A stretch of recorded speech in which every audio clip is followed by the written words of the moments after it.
Hello, everyone. We are here, just the two of us. The Writers Need Help two-person team. And we are ready, though, to talk all about book promotion and marketing. We actually had a lot of questions that came in ahead of time, so we kind of have a plan, but we are also going to be taking your live questions that you might have all about promotion, marketing, etc., etc., etc. But first of all, maybe let's just give some updates about what we've been working on. So, Scarlett, what have you been working on lately? Just Malice, just trying to get it done. It's so if gonna people, be out May 25th. It's coming out soon. And if people don't know about it, this is like the third book in your series, right? Yeah, the first book, this is my Hades and Persephone series. It's the series that made me a full-time author. The first book is A Touch of Darkness, second is A Touch of Ruin, third is A Touch of Malice, and then they're written from Hades' point of view. The first book is A Game of Fate, and the second, A Game of Retribution, will be out later this year. So many things. It's a I know. whirlwind. Love it.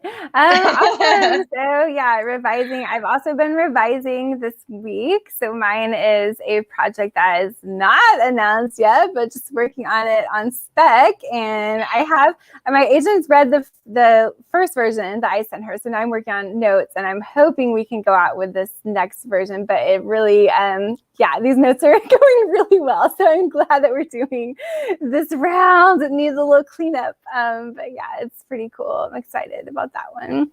But yay, it's going to be fun. So marketing, we had a huge kind of stream of questions that came in mostly from my friend Megan from the Society of Children's Book Writers and Illustrators. Got a little list here. So we're going to just dive in to tackle those. And then if people pop in with questions, we'll also be answering those live. So the first question that she had, and we're going to kind of start granular and then get to the bigger picture. So she first wanted to know, like, when should you have a website as an author? And so I'm assuming that she's thinking, okay, you're pre-published, you have nothing out yet. Maybe you're going to start looking for an agent, or you're going to think about publishing yourself once you're ready, but you haven't done any of that yet. So when do you need a website? So my thought from like the traditional perspective, like when I was out there like searching for agents and whatnot, I don't remember exactly when I created the website. I mean, obviously it's most important once you know that you have a book deal, whether it's been announced or not, to at least have a landing page. And my tip on that is claim your domain name like as soon as you can. So especially if your name is kind of common or something, and you might need to like snag it.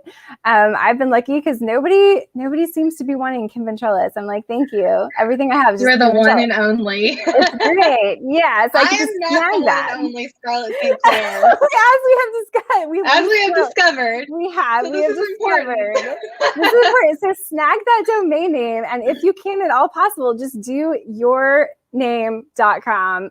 Period.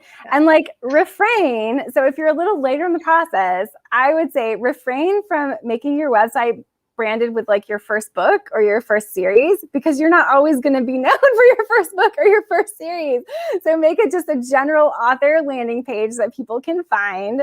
And I would say people do look at that stuff that you may not realize. So it's nice to have that, just a professional looking landing page. It doesn't have to be anything complicated, with a way to contact you, maybe like a newsletter sign up, and just something. So if you are going the agent route, something that agents can just look at and be like, they're going to Google you, and then be like, oh, she has a professional website and a bio, and it's all there.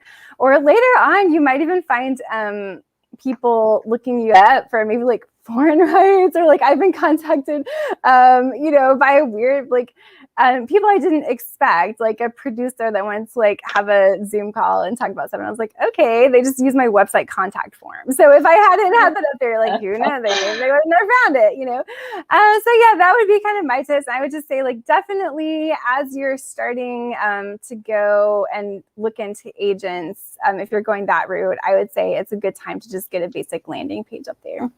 But what would you say if people are thinking about publishing, but they don't have anything out yet? I mean, the same as you, especially even if you're self-published, I think it's kind of easier to have a website in some ways because you're probably already involved in this world, in the Bookstagram world, or, you know, you have knowledge of it. And I remember having a website before I was published, and I used that to build my newsletter. And yeah, it didn't get very many views, but now I get a ton of views. Yeah. So yeah, it's just fun too, and it changes over time. And I agree with you on choosing something that represents your author brand over your series brand, because you will write different things. You may not think you will, but you will. So you will. And I've seen people do that, or I've actually seen on occasion with traditional publishing, the publisher, if it's going to be like a lead title, they might offer to create a series website for you. And that can be like really pretty. But the problem with that is that you have no control over that. And then when you move on to something else, it's not going to be applicable. So, I mean, even if they're going to do that for you, you want to make sure to have your one that you control. And just my other tip would be, you know, I just do it all myself. Like, I don't want to spend money, but like, even if you have someone design it for you or something, make sure that you have access to update it easily yourself, because it's going to become a problem if you cannot do that and you have to be waiting on a response from this person. That could become a problem. So yeah, that would be one tip. But I see Scarlett's buffering, so hopefully she will. Oh, am I really? You were buffering, but you're back, so yay. I'm trying to tell my street team that we're in here, so. Okay, yeah, tell them that we're in here. I see we had a couple people join us, so we are still taking questions, although I have my nifty list of questions too, but get your questions in the chat if you have any that pop up. So we mentioned the mailing list, and another question that came in prior to the show was, how important is an email list? So yeah, I know I hear people talk about this all the time. And for me, I was kind of late on the email list. I mean, I had one early on, but I wasn't like really using it. And so I'm just now starting to build it up more. So my email list is really small, but it is helpful. I mean, all the people on there are kind of my target audience, which is nice, because for me in middle grade, I'm targeting those educators, those teachers and librarians. And so I've been able to get like a nice small list going with people who are kind of my actual purchasers, if not like target readers.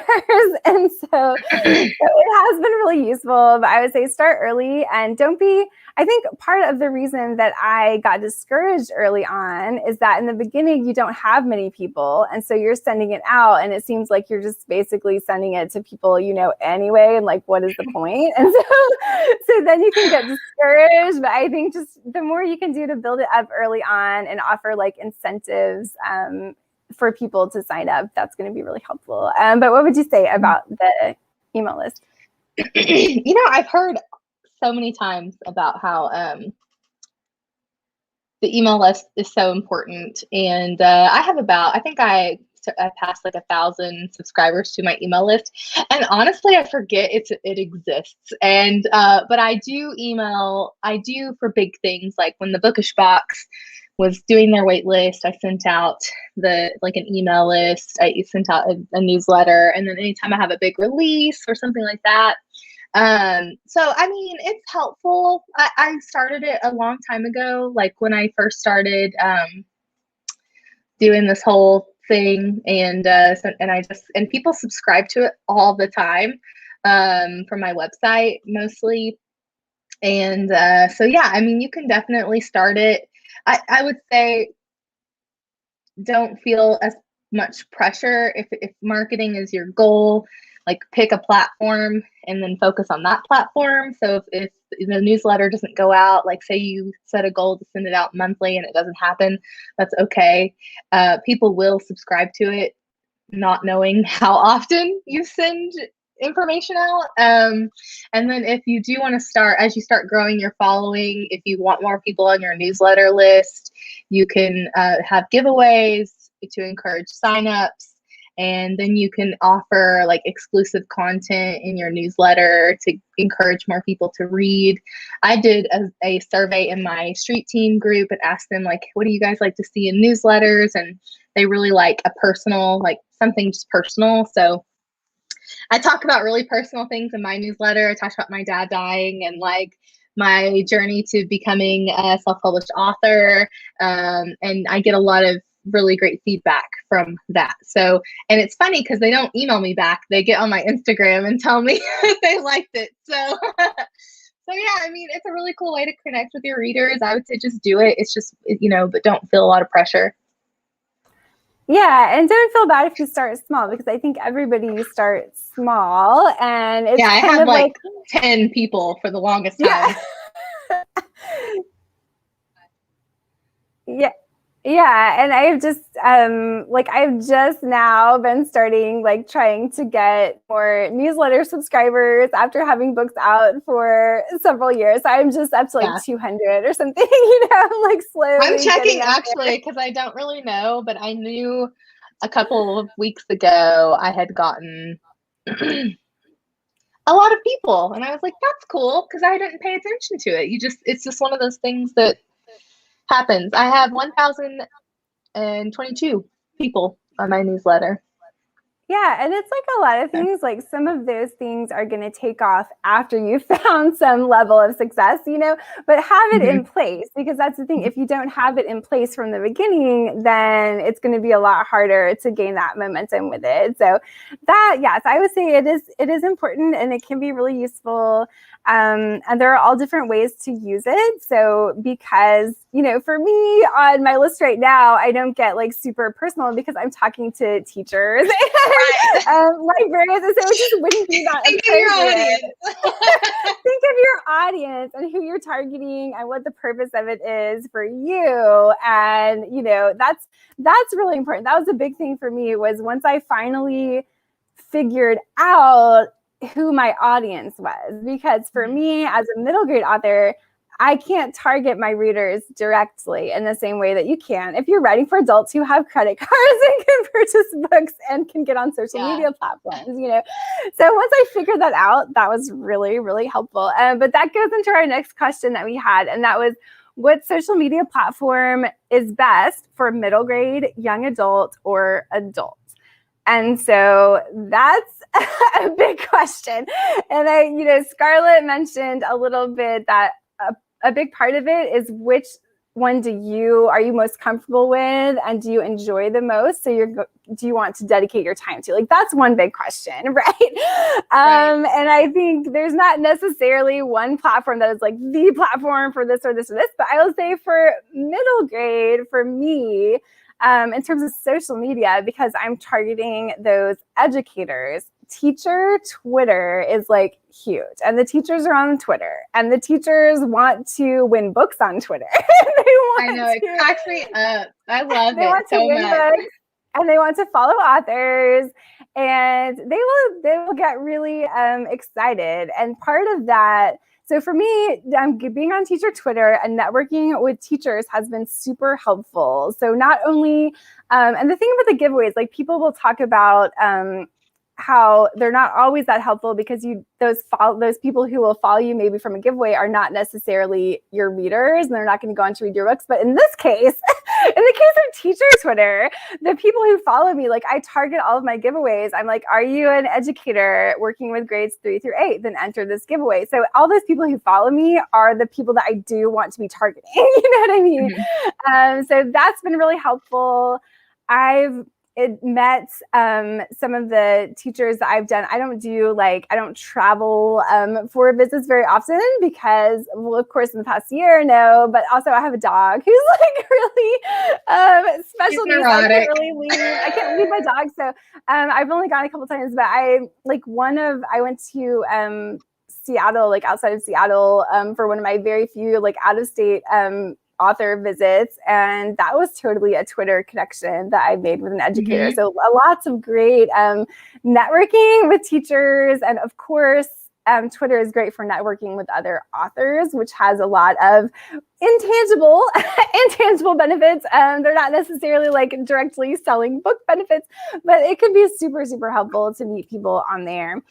And then that's basically for me. I guess Twitter has been the most useful. The one I like the most is Instagram, although for me, the people who are my followers are not necessarily on there as much as they're on Twitter, because the teachers have not migrated as much over to Instagram. But yeah, I really love that one. But yeah, what have you found to be your most useful social media platforms? Oh, well, Instagram definitely is. I actually, when I went into marketing under Scarlett St. Clair, I was very intentional about the places I decided to focus. So I use Pinterest and Tumblr and Instagram, and I started there. And I didn't migrate beyond that until I started to gain an audience. So for instance, I did have a Facebook page linked up, but I didn't create my group Cult of Scarlet until I had more readers.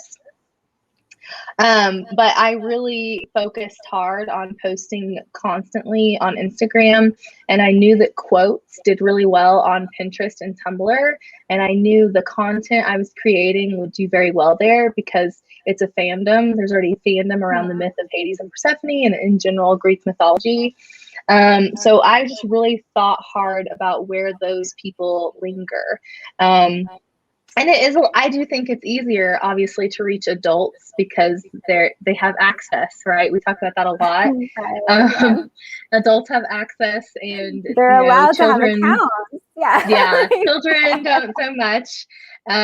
But and I was very conscious of having people follow me who were genuinely interested in my books. So I did hesitate for a long time to do giveaways. And I also did not do things like ARC giveaways because I have that option as a self-published author to choose not to do that. And so I only do that with my street team now. Because I know that group of people value my work, and I'll get a return on investing in them in that way. So it's just a lot of things came out of choosing those platforms, and obviously my Instagram has paid off because I hit 10K, and so putting all of my attention into that platform. And interestingly enough, it used to be that people found my book on Pinterest. Well, now I find it on TikTok, and I just got into TikTok. And I'm not the queen. It's so fun. I'm not the queen that Kim is at TikTok. So I am not. I have like hardly any followers, but it's really fun, and I'm enjoying it. I just got on there, but it's really fun. But I wouldn't say that's like a main platform because I just got on there and just but I was like, hey, it's fun. Might as well try it. It's not a main platform for me, but it is a main platform for my book, which is very interesting. Yeah. So it's really cool. So I just thought I would go where they're at so I could like creep on their stuff, and then they would be really surprised when I posted like, oh, I love this. Well, I think that's really cool.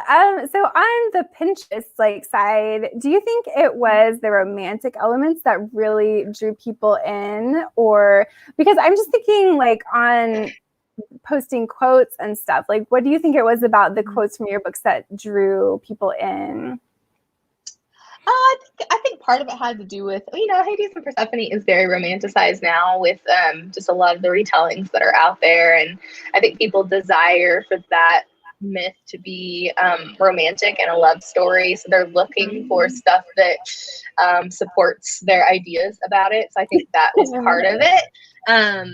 and I think it was just a really good time to post something like that. Like sometimes the environment is ripe for things that are maybe dark, or, you know, the retellings, or, you know, fill in the blank. Poetry is another thing that does really well on Pinterest. So I think it just kind of depends on the time you're doing it. You get lucky, I guess. But I do think, obviously, I obviously do think like I did try to pick the, you know, spicier. Yeah, right. Well, that can or really just the draw funny people ones, in, right? or the funny ones where, you know, like someone is saying like Hermes is up in there, because, you know, I do know the popular characters, and like, you know, it's different now though. Like from when I was first posting, it was just like, I think this is funny, and then I started to know who people really loved, and I could post based on that. So I mean, yeah, I think anything that has like a fandom, like a, you know, or you write around the theme, even, I don't know. I'm not in the sphere of YA and middle grade as much, so I can't help in that realm. But yeah, I haven't seen like any, I think the stuff that I've seen more for that realm is like, you know, teachers with the nonfiction related like packets of here's all these lesson plan, you know, with like stuff like that. And I'm like, yeah, I'm not into that. And like in terms of promoting the fiction, I personally haven't found a way to use Pinterest, but I can see how it would work. And, you know, I knew that it was going to be a good platform for me. So you just have to really think about what you are writing and whether or not that might not. And I knew Tumblr was going to be a great place, because that's a black hole of just insanity. And so I knew that you could also be a little more spicy on there. So I was like, oh, you know, like, I think that Tumblr would be another good place. And actually, I started out with more followers on Tumblr than I did on any of my platforms. Actually, I started out with more followers on my Pinterest account and my Tumblr initially, and then now it's different. The tides have changed. Yeah, the tides have changed. But yeah, so if you are someone though who's just starting out and maybe your first book isn't even out yet, it is great to ask yourself those questions, like, where do you think your readers are living right now, and like what, or, you know, your audience or the people who are hopefully going to be purchasing your books, what platform do you think they're using the most, and try to get started there as much as you can. And don't be discouraged if you don't really have followers and stuff at first, because, you know, it's gonna be hard before you have content to really be sharing. I used to talk to like 3 people on my Instagram lives. I would go live on Instagram and talk to like 2 people. And that's, you know what? And a lot of people you have several books out and you're still doing that, you know, but like just keep plugging away at it, and you never know what's going to be the thing that, you know, that maybe you break out with this thing, and just keep going at it. So yeah. Yes. Awesome. So, and if anyone does have a question that they want to ask in the chat, go ahead and get that in there. But I'm just continuing through the list here. These are good questions. These are really good questions. I know. Okay, so our next question, and this is more of a general one. What strategies have worked best for you in terms of book promotion and marketing that you think others can replicate? Which that is a great question. For me, I already mentioned like building up that network of educators on Twitter was super helpful for me. And they are also, I mean, they're out there promoting the books. Like if they love a book, they're sharing it with they have their own little like reading groups and art sharing groups and whatnot. So they're sharing it all around there. And those are the people that I am contacting for school visits, which of course is another huge thing that really works well for middle grade. So, you know, in a given year, I'll do between like 50 and 100 virtual school visits with schools all across the country. Funnily enough, I do the kind of not that many in the state where I live. I do tons in other states. It just depends, because the people in my state are, I think, holding out for those in-person visits that I used to do before the whole pandemic situation. But yeah, school visits are the one thing that if you're a middle grade author, you can talk directly to students. So it's really cool. I love to do just author Q&As where you get in there and it's like 30 minutes, super quick. You're answering all the students' questions. They ask the most hilarious questions. They think you're a super famous author, regardless of you're at. It's really fun. Yeah, and it's basically like a 30-minute chance for you to promote your book. You know, I mean, it's like a 30-minute commercial. Like, here's all my books. You know, you totally want to read them. So it's an amazing chance to hopefully generate some word of mouth marketing. And often you're not just talking to one class, you're talking to, you know, multiple classes at a time, or like the whole school, like they're all on this Zoom meeting or whatever. So those are really, really, really helpful. And those teacher connections on Twitter are right now the main way that I book those. There used to be something called Skype for Education that I would book a lot of visits through, and that has now been discontinued. So essentially, it's now been discontinued. So essentially Twitter or people just coming directly to my website are the way that I book all of those visits right now. And the thing with that is it is hard to kind of see the after effects. Like, I don't have a way to directly measure, okay, I did this school visit, how many copies did they buy, you know, unless they call, you know, I've had, I think the best thing I ever had in terms of something I actually knew directly happened from a school visit that was digital was that I visited with a class in New York, just a virtual visit, and they called my Indie and ordered like 35 signed copies or something. I was like, what? That never happens. Usually they order, but it's not a method that I ever even find out about, you know? And so and with trad publishing, I'm never going to know where those sales came from, because by the time I see a royalty report, it's 6+ months later and it doesn't tell you where they came from. So you're kind of doing this stuff and you're just hoping that this word of mouth marketing is going to help with the school visits. But I'd say any way you could get into schools, if you go in person to schools, you're going to sell more books. You're going to know how many books you sell because you're right there and you're signing them. And so once that opens up again, that's a major thing that has worked for me. And let's see what else. Oh yeah. And then one more thing I'll just mention, and this is kind of in terms of the author networking that we talked about. So a couple of years ago, I was able to connect with about 20 other traditionally published middle grade authors who are also writing vaguely spooky themed books. And so we put together this private Facebook group, and I was like, hey, what if we offered free school visits where we had a panel of authors and there were 4 of us and it was just this Q&A, and it was, you know, we're just pitching our books and we're answering student questions. That would be so cool. And so this was a couple years ago and we've done hundreds of these at this point, and it's been a really cool thing for us to get the word out there, because, you know, sometimes I'll put it out there like, hey, I'm booking school visits, and, you know, some people are excited.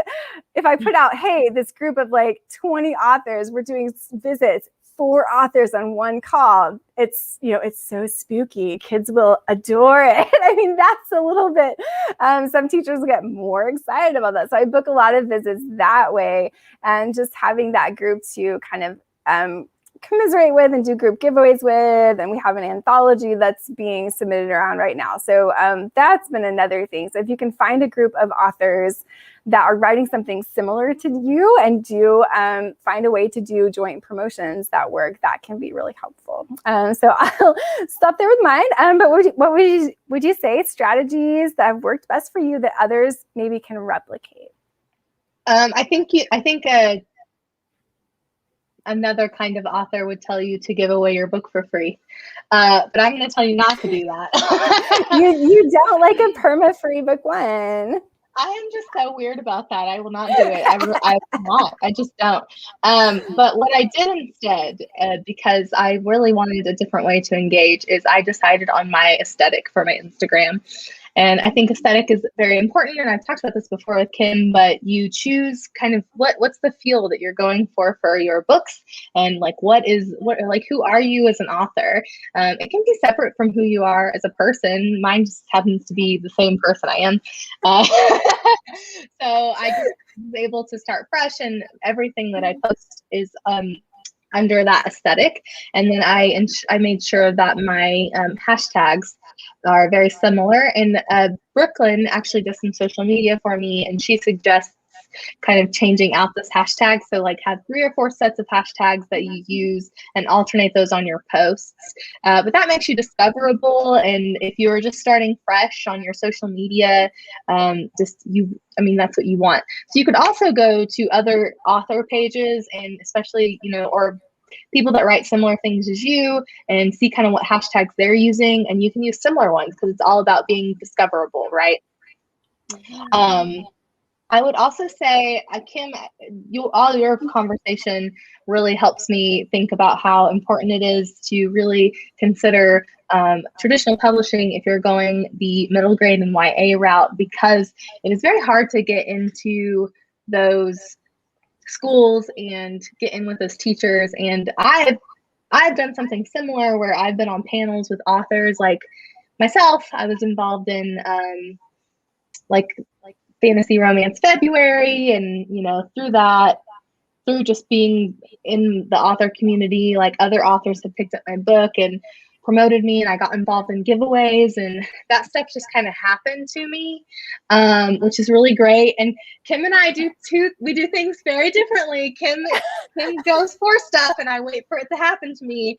But it's happening. So it's happening. It's happening. So yeah, so all those things. Like I was involved in a panel through Bay Crate, and then somehow my book magically appeared on BuzzFeed Books. So all those things sort of gave me a boost. But I think the foundation was like my Instagram, and like how much I marketed, and like how much I was like trying to be discoverable and things like that. So I definitely recommend those 2 big things if you are going to start marketing your book. Even before you have a book and you have quotes from your book, I would post those. I would start getting people interested as much as I possibly could. So Canva is your best friend. And don't add pictures with your quotes. It is your best friend. Just add quotes. People just want the text. And the Canva. I know. And if you're going to post on Tumblr does not like pictures. They just like the quote pasted into I learned that the hard. So a lot of it's trial and error. Yeah. Yeah, absolutely. Okay, well, let me ask you this question then, because you're talking about the aesthetic and kind of going back to what we were talking about Pinterest and how you found that one, and like your books just really work for that so well because there's such a visual aesthetic element, and it's something that people know. Like as a retelling, there's this, people know the mythology and they want more of it, right? Now, is that something that you considered when you were thinking about what book to write, or you just already were like, I know I'm going to write this book, so this is what would work for me? Like if people are just starting out, do you think they can, starting out be like, okay, what is something that has, if they want to go the visual aesthetic route, that has a really strong visual aesthetic and already has a following, and maybe I can write something that would go along with that? Like, did you think about that way, or did it just kind of happen to align with that? Well, the first book I wrote under this name was When Stars Come Out, and I just I marketed the same way that I marketed Touch of Darkness. But when I finished When Stars Come Out, I had a choice to go to the second book in that series or start A Touch of Darkness. And that book had been really heavy on my mind for a while, and I thought, I think you need to do that one. It's going to be a hit. It's going to be very popular. And so I said, take a chance on that book, and it was the best chance I took. So I'm not, if you're self-publishing, you can definitely write to trends. That is something a lot of authors make a game at, and in the self-publishing world. So yeah, I mean, you could do it, definitely. You have to write fast. So if you can't write a book in 3 months, then I think, or 3 to 6 months, I wouldn't do it.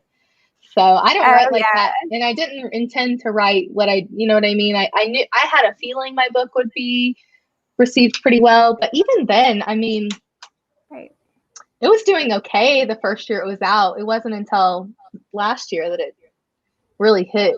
So I don't know. Yeah. So I don't it's really hard. recommend that. Right. I mean, and sometimes you just have to write the book that you're going to write, you know, like it's nice if it can align with, you know, various trends, but it's really hard to write to trend, I think. So people don't recommend cool. it. So I don't. I know. Well, I hear, you know, you hear everything. And I think it would be, you know, if you can have a book that maybe fits in categories neatly, that would help. Like I could see how it would be difficult if your book didn't quite fit in any one category. So it might be helpful to at least look at what categories are out there as you're in that planning stage. But in the end, I think you're going to write the book that you want to write because it's art. It's not, you know, it's not purely I think it's art for us, but I don't think it's art for everyone. Like I write the things that are loudest to me, but I know some authors who do not write that way. Okay. It's very interesting. I think it's okay. I think there's every strategy and every, you know, it's whatever you want it to be. But yeah, I know I'm that type of person that I could try to write to market and it would never. You tried. You tried and you hated it. So I did. You're right. I did try. So okay, well, and we had a live question that came in all about the use of street teams. And so this is from a member of Scarlett's street team. But this will be interesting. And I will say, like, I have tried. Well, I've sort of like halfway tried. And I have seen people in middle grade, like traditionally published middle grade authors that have been pretty successful with street teams. But the thing that I've noticed about that is that they were already selling really well before that. You know what I mean? And then they were able to come along and have a really successful street team. So I did try to have a street team for my last 2 releases that came out the end of last year, but I probably should have put more time into it. I ended up getting about 25 or 30 people, which is fine, which is about what I expected. But there wasn't like the level of engagement necessarily that I would have liked with that. So it was more like, okay, because with me, with Trads, like you have these physical arcs and it's like people just really want the arcs. And like how many of those people are actually engaging and like promoting stuff and then eventually like leaving reviews for those arcs that they got? Yeah, it's not going to be that high of a conversion rate necessarily. So, I mean, if I were to do it again, I would just put a lot more into it. Like, I think that is what is going to be required if you're not already like blowing up the charts with your sales.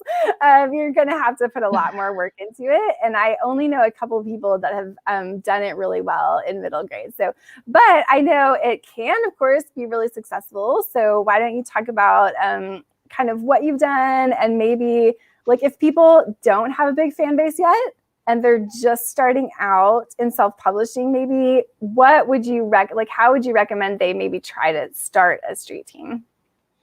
My first street team only had 9 members.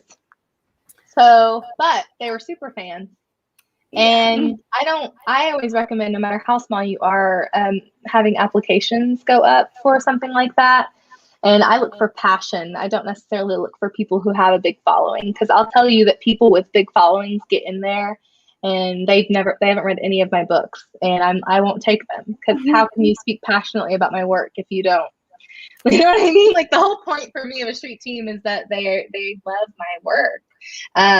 So I would say make sure you have the application process. And if you don't get any applications, that's okay. Just go to the people who read your book and love your book and ask them, do you want to be a part of my street team? And the thing about, I've been really lucky with both my street teams. I have one that has 9 members and one that has like 29 or something. One is like super businessy and one is super like fun, and like, not that the other one's not fun, they're just like, they're wines. Okay, it's great. Gabby and Eli are on those, but they promote me even when we don't have something going on. Like, they will randomly post about my book. And I think that's when, you know, you found true fans. And I know that even if they get their arcs for free, which they will, they'll get their arcs, but they're still going to buy a bajillion copies of my book because they love me and they love my work and I love them. So we really created a community. So I would really recommend the application process and then really work on creating that community. And then make sure when you do have those posts, like you want them to post a cover reveal or information about your book, you write that stuff out. They can intro it however they want. They can photograph however they want. Because just remember that all Instagram accounts or Bookstagram or TikTok or whatever, what have you, they all have their own aesthetic. And I don't want them to break their aesthetic because they're marketing for me. But make sure that you're writing those posts. So all that information that you need to communicate is in there. And yeah, I mean, and they'll do the work for you because they love you. And you can do that no matter what, you know.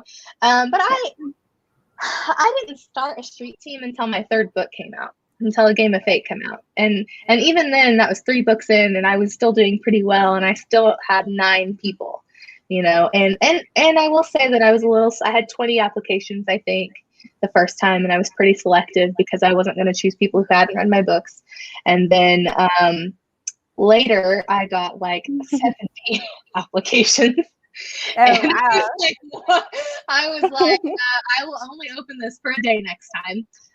But that's kind of how I structure everything now. Like when I get questions about do you give away arcs, the answer is only my street team applications open when I say, so keep a lookout for that. That's kind of how, you know, so prepare for that sort of those questions. Prepare for those questions and create a system for yourself. So yeah, I think that's a really good idea. I did have an application process, which I think was really helpful. You get to learn more about people and kind of ask, you know, you can see how dedicated they might be. But yeah, and I think also it does. So I do want to say, like, the people that joined the street team, though, for me, you know, I also, like, I totally appreciate them and love them, but it's just a different situation. Like, it's, again, they are the educators who are super busy and they're just struggling to barely, like, survive their job. It's and a they different want to fandom. It's a different, it's a different thing. And so they're joining and they're like, yes, I want to support you. And they've, you know, and they'll get the book and they'll read it and they'll do like a post on Twitter or something, but at that point, it's like, they're not going to be the same type of like super fan that's going to be there for like, okay, now I'm here for like months and months and months. No, it's like, that was for one thing. And when that thing was done, it was done. And so, but I think that's really cool. And I've always heard that if you can just get like 1,000 super fans, that's all you need to be like a big bestseller, you know? So I think that's great that you have that core audience and that you're really focusing on that.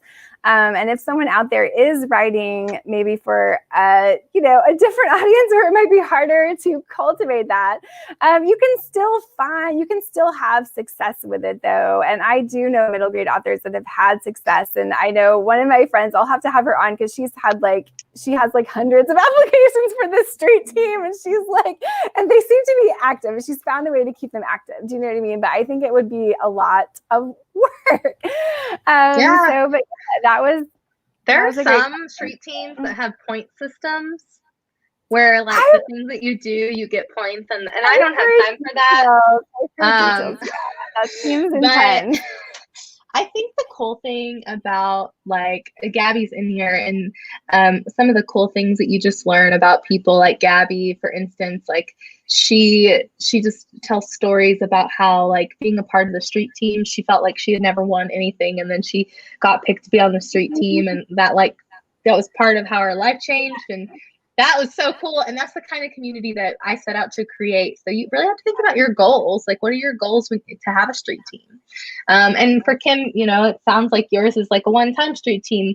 One of the things I do, though, also is I constantly remind people to write reviews as part of my regular social media posts. So that works for me. Every time I do that, I get like an influx of reviews. So I don't know if that would be so much work for you, but because teachers are busy, but that definitely Right. works for me. Well, I mean, I think, yeah, and it's one of those things that's kind of interesting because I think as trad pub authors, we tend to have this sense of like, ooh, we can't talk about like money, or we don't want to ask people to buy the book, like, but like, yeah, I think it's okay to ask like on occasion, It's a business, and it's okay to go out there and ask on occasion. So that is one thing that as I'm trying to develop my newsletter more, like I am going to be kind of asking for some of those things as I start to build it up and stuff. So hopefully that will help. Yeah. But yeah, so let's see, we had another question, and let me see what questions we were doing on our little big list here too. Gabby's writing a book, so she's also personally interested. Yeah, let's go to our live question.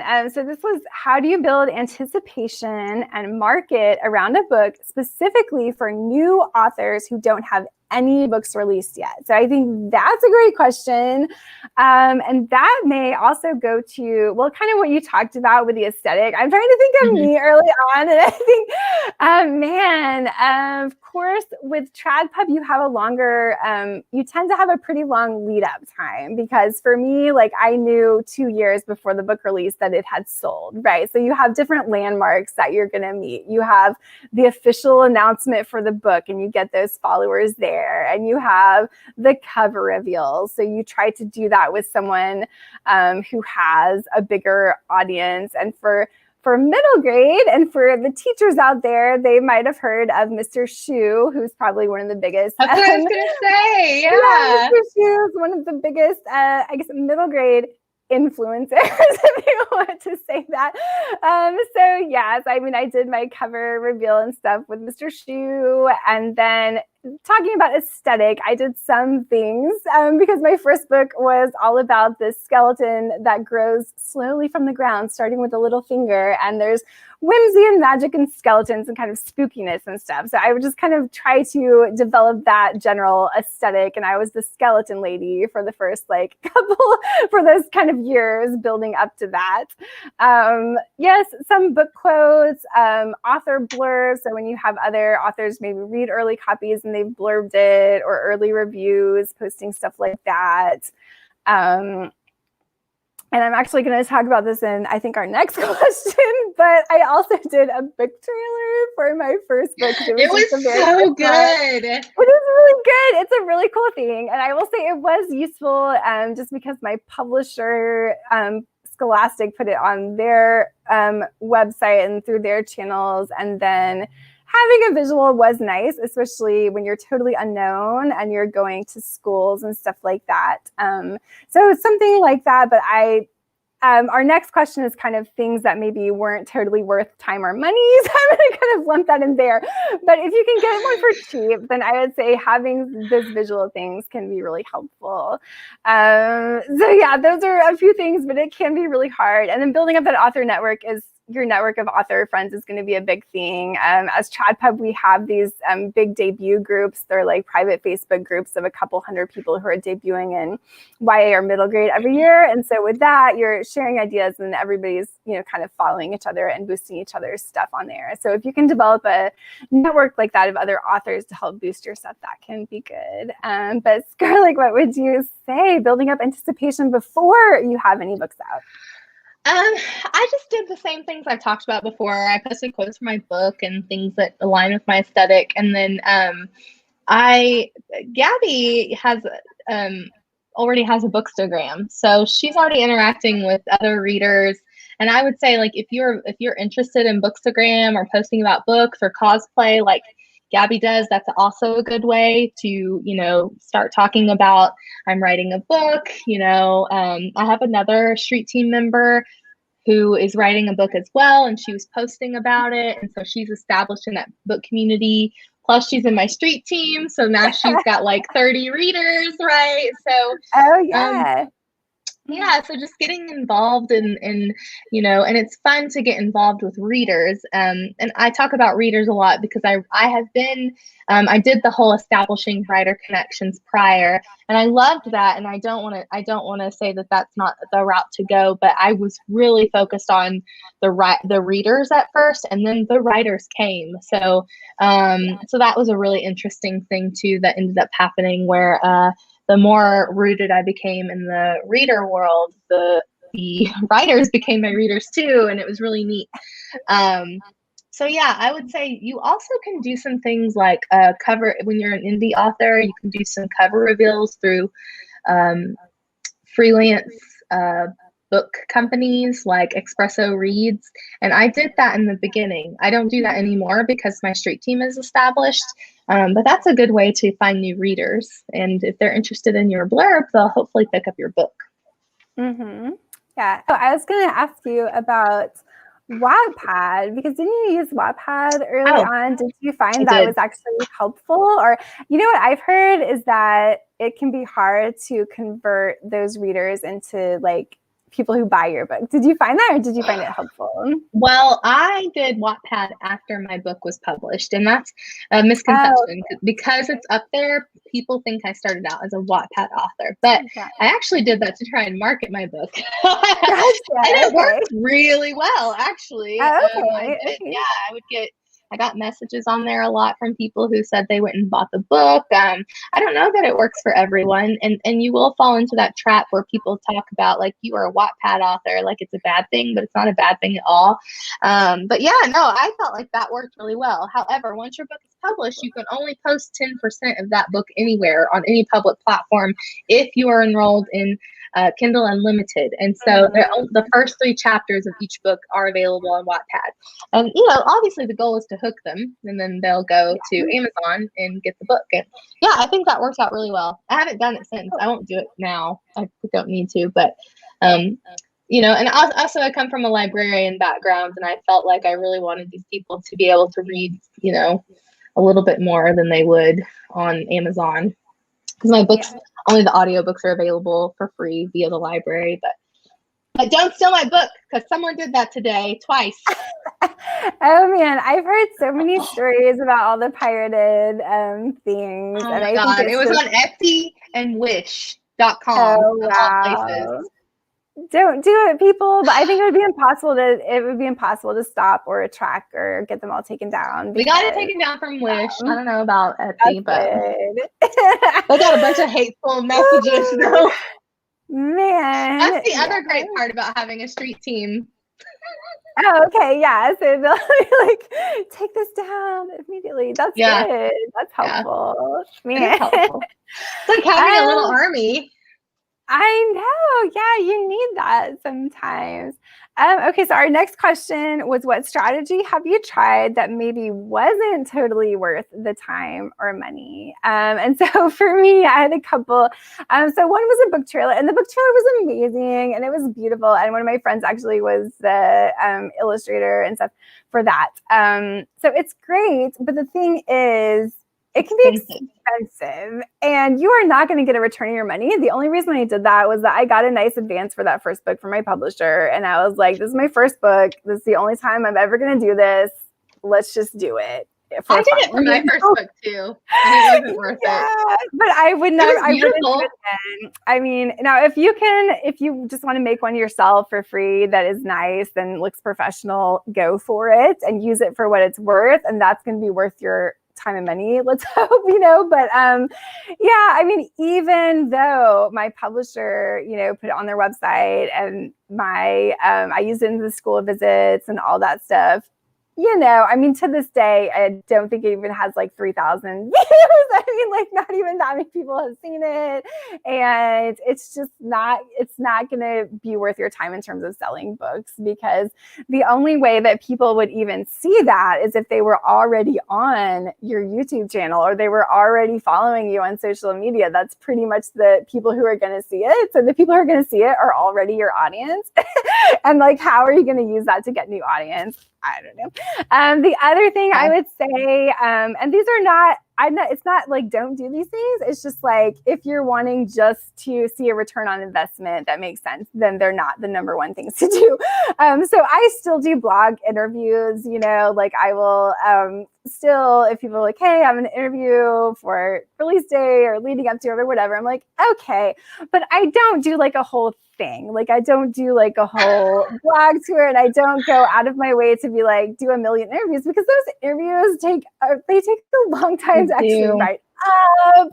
I'm always putting it off. Like I don't want to actually do the interview.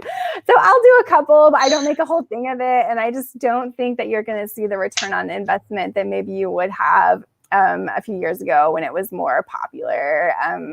So that's one thing. And then the other thing I would say is just book signings. Like they're really fun. I obviously haven't really been doing them this past year, but they're fun, depending on if it's a new release or something, you might get, I think for my very first one, okay, I might have like 40 or 45 people. It was fun. But like still, so do it. It's fun, but at a typical, one of these typical, you're going to a Barnes and Noble, they've not really promoted it. Nobody necessarily knows you're going to be there. You might sell 5 to 7 books, and that's a good time, or you might not, and they'll have big authors there that just people just walking by, and that's, so if you're wanting to do it as your main way of selling books, no, but if you're wanting to do it just to have fun and because it's cool, and maybe you're pairing up with some other authors, that makes it more fun, then absolutely do it. It's a great experience, but just don't expect it to be like your main way of selling books or anything like that. Unless you're one of these great people who can go to conventions and whatnot and just sell a ton of copies, more power to you. But that has not been my experience. So Scarlett, what would you say strategies maybe weren't worth your time or money? Some people may disagree with me, but even if you're doing those like book tours through like Espresso Reads or blah, blah, blah, those other companies, I would just not give away ARCs, because you're just going to go on a TBR pile. Mm-hmm. It might have worked at one time, but it does not work anymore. It never worked for me. And I don't know. I just feel like, but don't do it. You're going to give away a bunch of books, and then you're not going to have any reviews for it. Like those people are not going to read your book. So I just waited for people who were genuinely interested to pick up my book, and then they started to talk about it, and then it went. I do agree with you. If you're a first-time author, the Barnes & Noble books or book signings, or just like generally things like that, they just take up a lot of time. And the first book signing I'm going to probably do is for Malice in May, and that's only because I really think it will be worth it. But that's because people are willing to travel for me. They're willing to come from Florida or Colorado or whatever. And so you can wait for these things. I think there's a lot of pressure to do these things in the very beginning, but you can wait. It's okay. And you'll save money. I did the book trailer thing too. And you know what?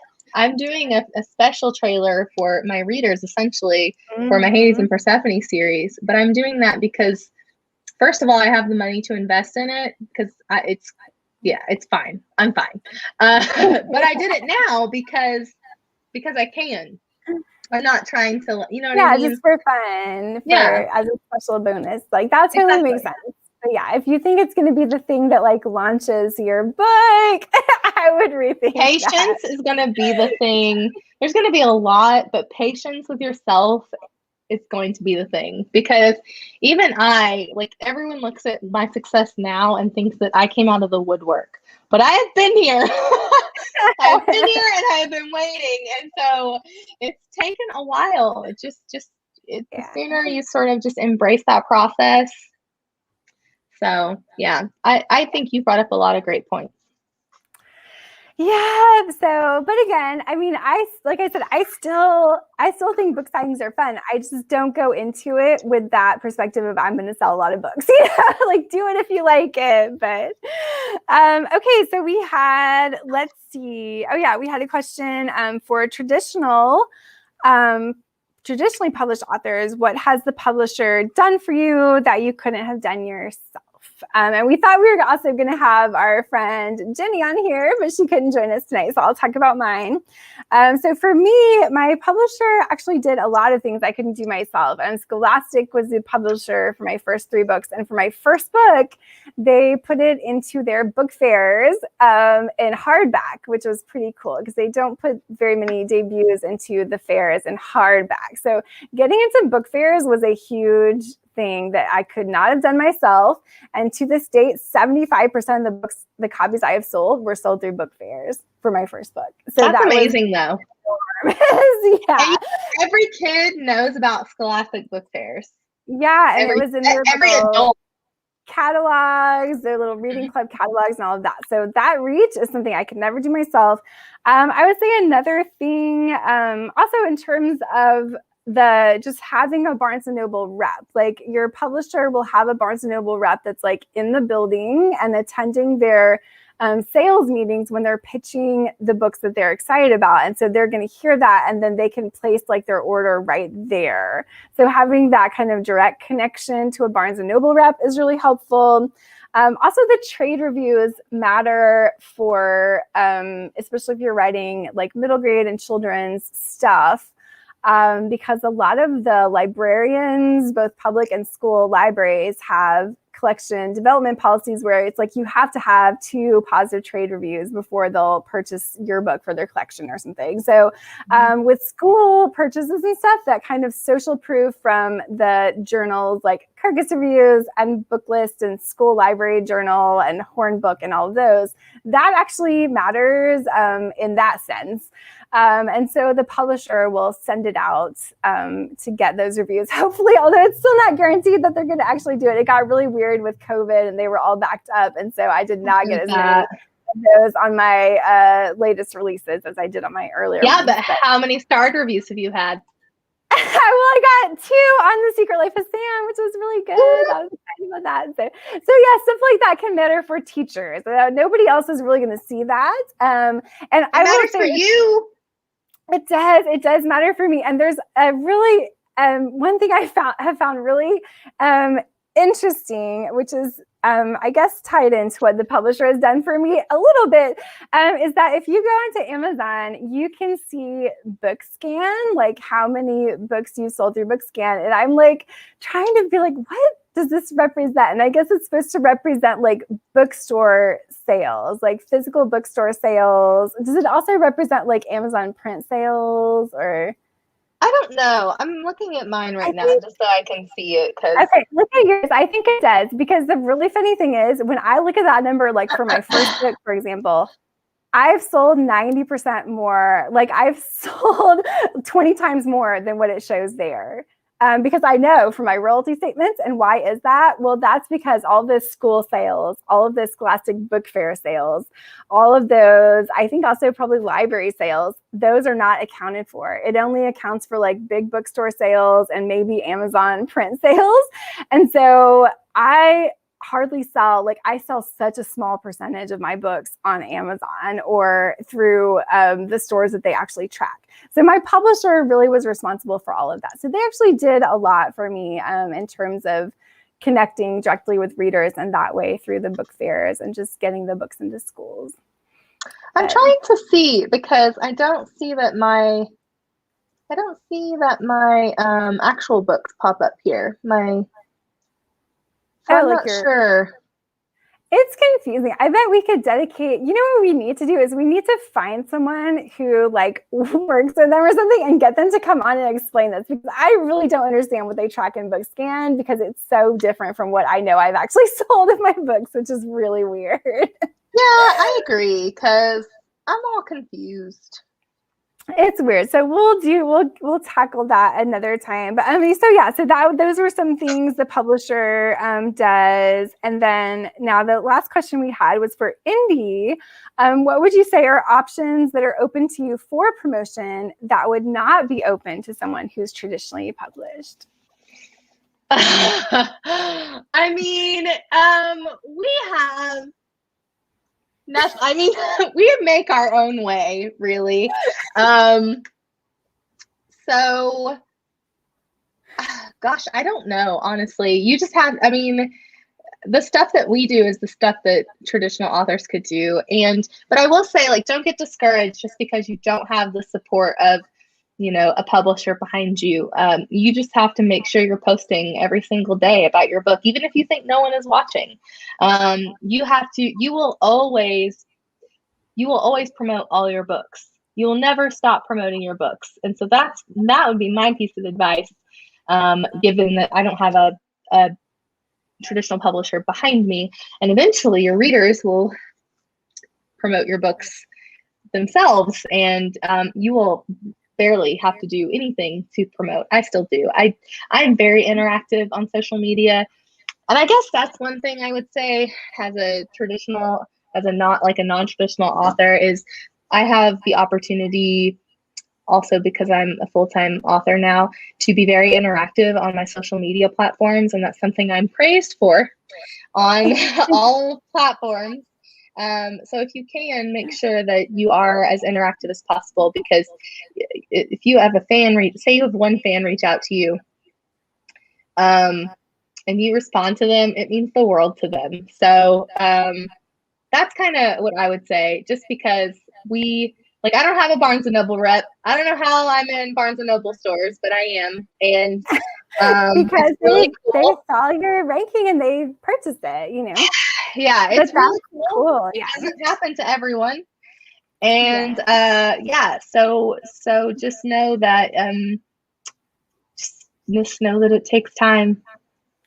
Yeah, I totally agree. Being responsive, people do really appreciate it. I have a new pen pal now because a reader sent me like a letter. I was like this amazing, like super long, like typed out letter of how, and they included like their like goals for the next like few years, and they want to be an author, and I'm like their favorite author, and all this. So now we're just writing back and forth, and I'm like, and she's going to like enter a poem, like submit a poem to this kid's magazine now, and like about COVID-19, and she wants it to be true, so she's letting it sit there and like really work. I mean, like you get to know some really like cool, deep people on occasions. I will occasionally get those letters. You do.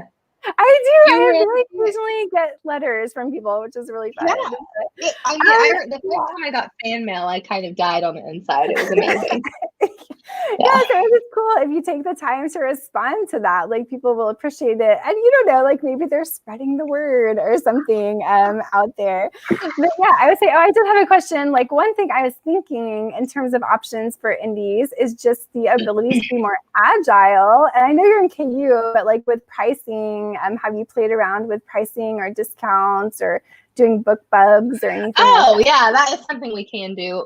You can always, so if you're in Kindle Unlimited, so Kindle Unlimited is pretty cool. And I get this question a lot, like, do you get paid if I purchase your book on Kindle Unlimited? So Kindle Unlimited, if you are a subscriber to KU through Amazon, you can buy books for free. But we get paid based on how many pages you read. So if you finish the book, we get a percentage of we get a chunk of money from that. And then like the highest KU reads go into a pool, and then you get a bonus for that. So it's really cool. But part of the enrollment in KU is that you also get to put your book up for different sales. So I usually do like a 99-cent sale or a $1.99 sale around the time that something big is happening. So with my Mouse release, I'll probably go in and have A Touch of Darkness be 99 cents.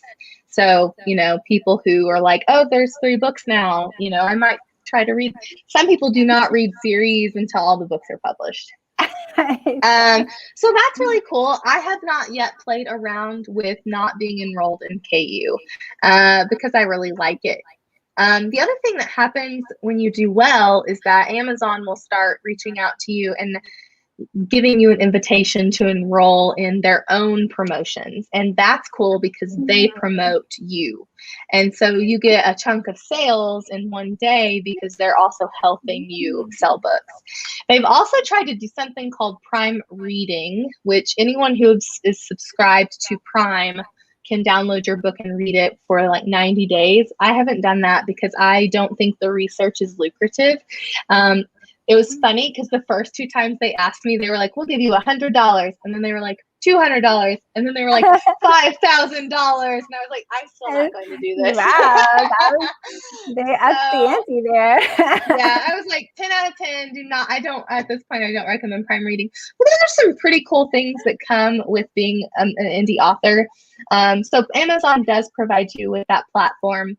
Now, I've tried BookBub. I've tried to get BookBub to accept my enrollment in their email list, and they haven't. I get rejected all the time, even though my book is like super successful. Funny. Has like, you haven't. So they've never accepted a BookBub from you yet? No. And I have like over 3,000 reviews on A Touch of Darkness. It's like it's like 4.5 stars. It's like, no. I think if it was free, they would accept it, but I will never, ever have my book for free. Gotcha. Okay. Interesting. Well, yeah, because I actually just claimed my author profile on BookBub, but there's nothing you can really do as a trad author because I'm not going to pay for them for a promotion because I don't see that money. So no, and I would say that the ads on BookBub are not as successful. Yeah. Well, if you're going to do ads, that's another thing you can do through Amazon is ads, but you do want to watch your return on investment. If people aren't clicking and buying, stop the ad. And I would like check in a week.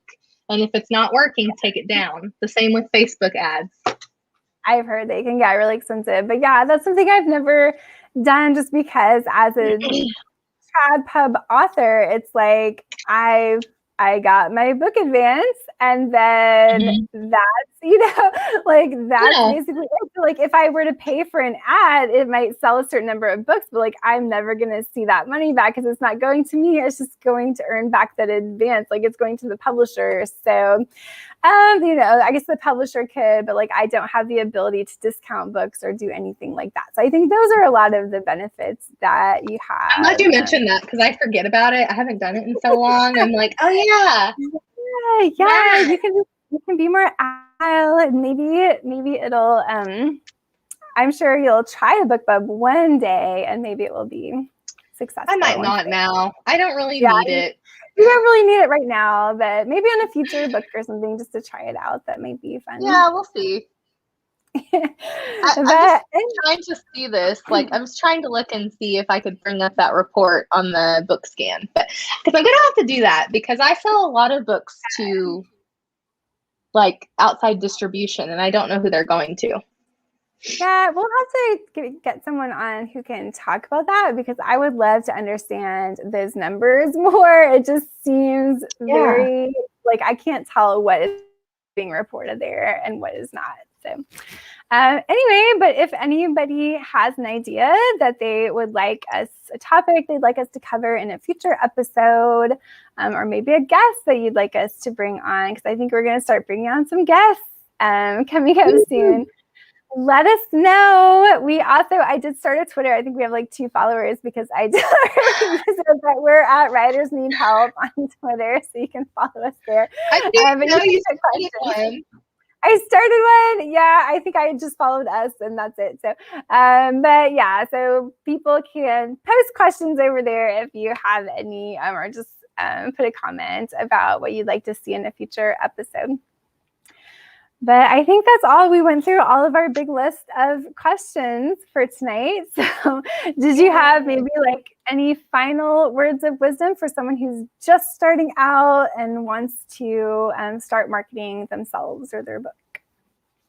I mean, I would think that's just it. Start marketing yourself because as authors in this day and age, we are marketing ourselves just as much as we're marketing a book. So if you have to create a persona to do that, then do it. Yeah, absolutely. And that's true for me too.